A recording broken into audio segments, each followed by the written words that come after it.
Today I would like to talk to you about the law of the edge. It's a teamwork law.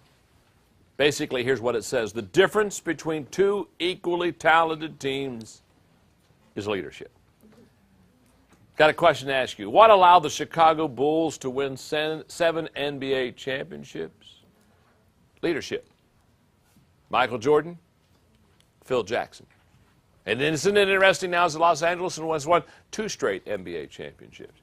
Or another question, what has enabled General Electric to gain the respect of the entire corporate world? Very simple. Leadership.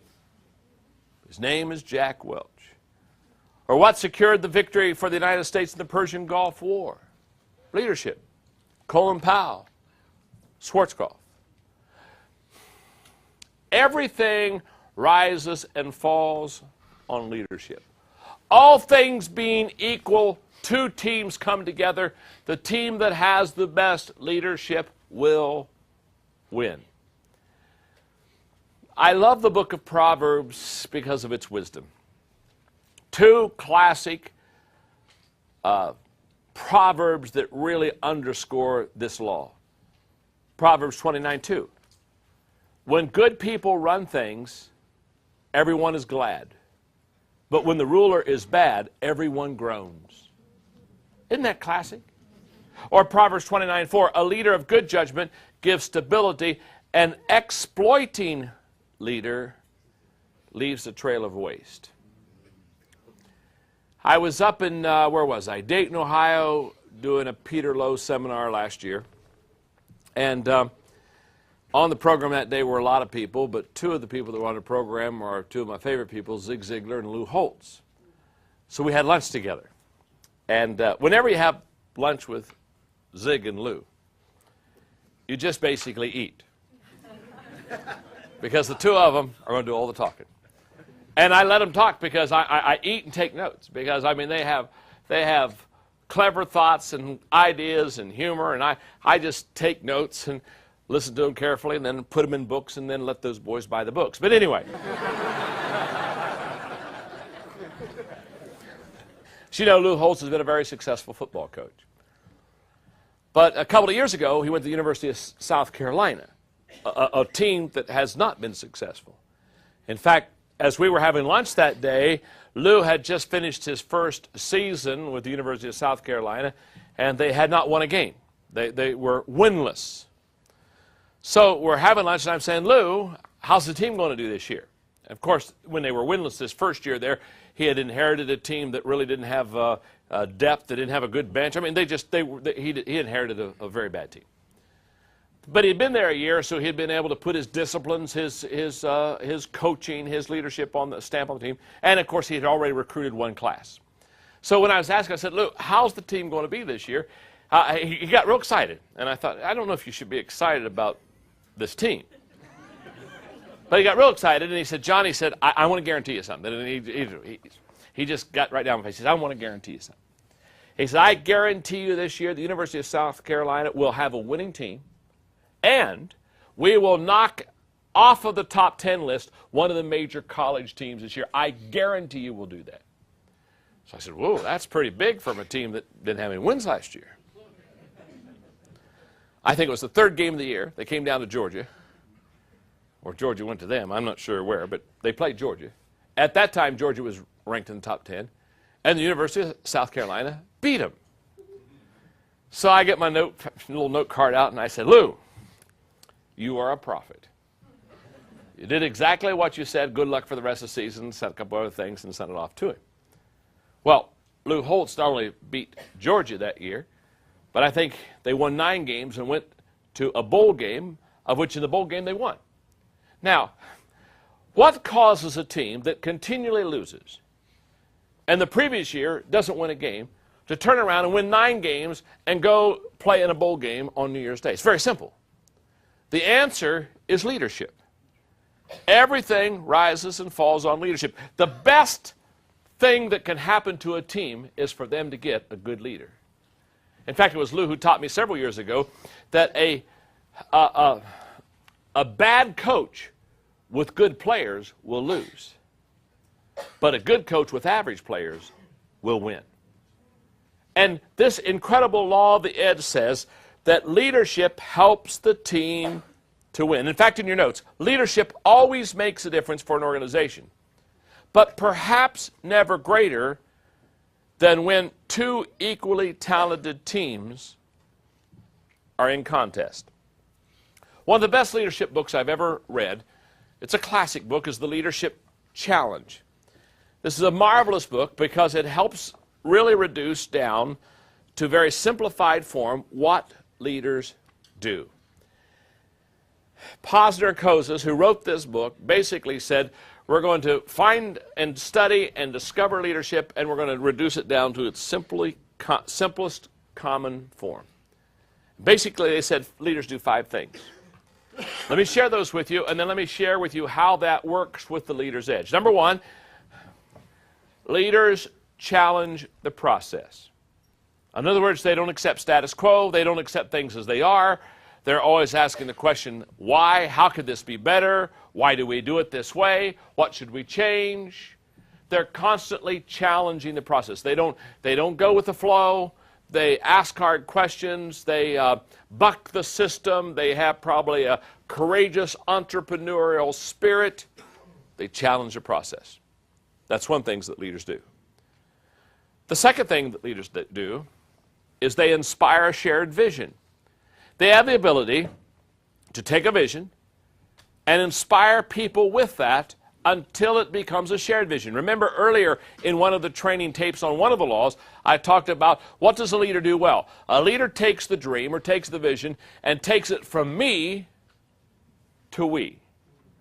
That's exactly what Posner and Kozas are saying right here. They're saying leaders take a vision and they inspire what kind of vision? A shared vision until everybody has ownership of it. Number 3, leaders enable others to act.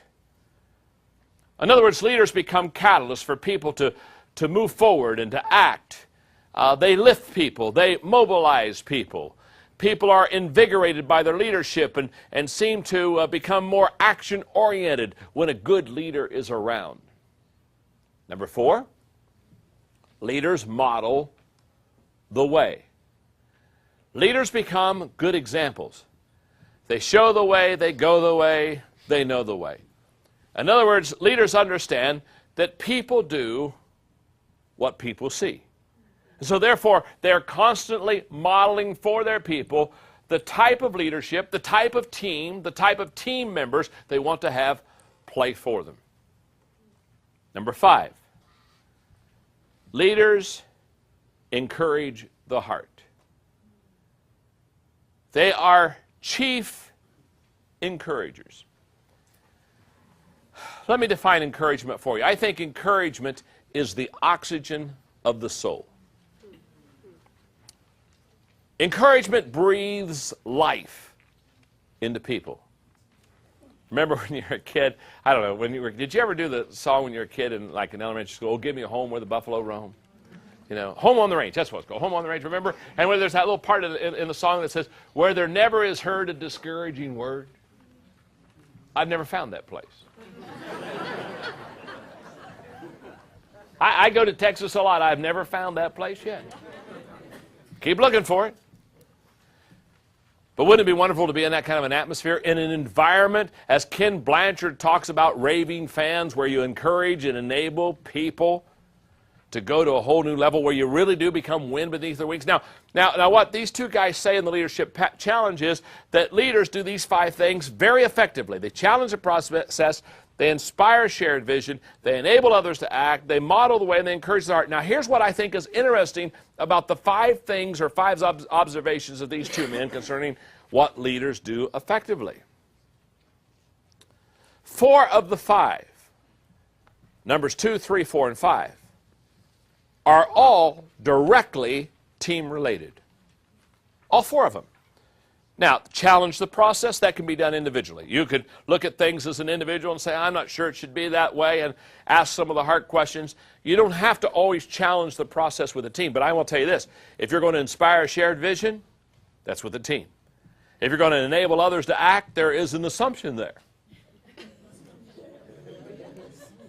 And if you are going to model the way, there's an assumption there that somebody's following you. And if you're going to encourage the heart, obviously, those four are directly connected with your ability as a leader to get your best out of the team. Now, the leader's edge says that the leader makes the difference. So let me just put on a leader's hat for a moment. If you're a leader, let me ask you a question. Are you making the difference for your team? Are you are you a lid lifter? Or do you put lids on your team? I shared with you another training tape that one of the things I like to do is I like to add value to people. And another time somebody's asked me what to do, and I thought about it for a moment, and I said, I lift lids for people. I take the lid off and help them to rise to their potential. I do my best to, let you out of jail. You know what I mean? Move the bars, give you some freedom, get you growing, stimulate that growth just a little bit, help you to see the sky, help you to reach your potential, be all that you possibly could be. That's kind of what I try to do. Now, here's what I know. The things that these two men talk about leaders doing effectively: inspiring a shared vision, these things that involve the team, enabling others to work, modeling the way, encouraging the heart. Here's what I know. You can learn to do these things. Let me ask you a question. Can you learn to encourage people? Yes or no? Of course you can. Now, for some of you, it's going to be hard. It's not your natural temperament. Your gift spiritually is discouragement.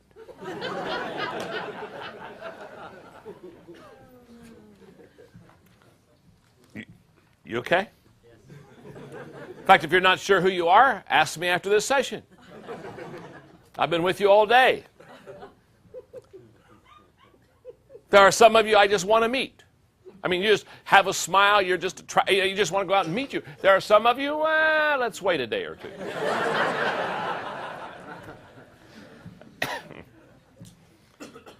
Just kidding.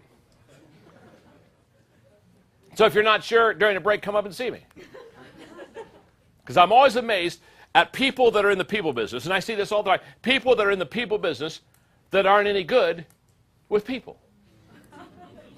Can I tell you, this is a tough business to be in if you're in the people business and you don't like people. Or if people don't like you. And I just see them. Sometimes I say, oh my goodness, you're in the people business. And I look at them and say, oh my goodness. Oh, they're not going to make it.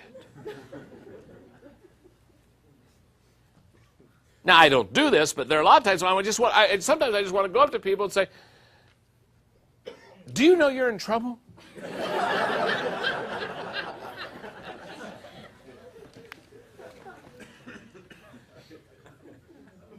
You can learn to encourage people. You can certainly learn to model the way. Isn't that true? You can certainly, if you want to be a model and model, see what here's what I want you to know. These skills are teachable, transferable skills. When I do leadership conferences, a lot of times people raise their hand and they'll ask the question. In fact, this is the most popular question probably in leadership conferences. People will raise their hand and they'll say, John, I'll say, yeah. They'll say, let me ask you a question. They'll say, are leaders born? And whenever they ask me the question, are leaders born, I give them the same answer. Of course they are.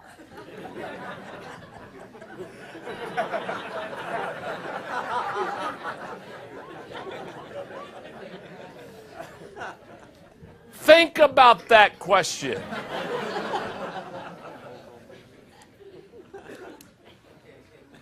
I've never met an unborn leader. Don't particularly want to. Something scary about this. See, when they ask, are leaders born? What they're really not asking, are leaders born? Hello, of course leaders are born. So are non-leaders born. We're all born. Hello. What they're really asking is, are there some people that when they're born, they got it? And are there some people when they're born, they don't got it? And if you got it, you lead. And I guess if you don't got it, you find a line.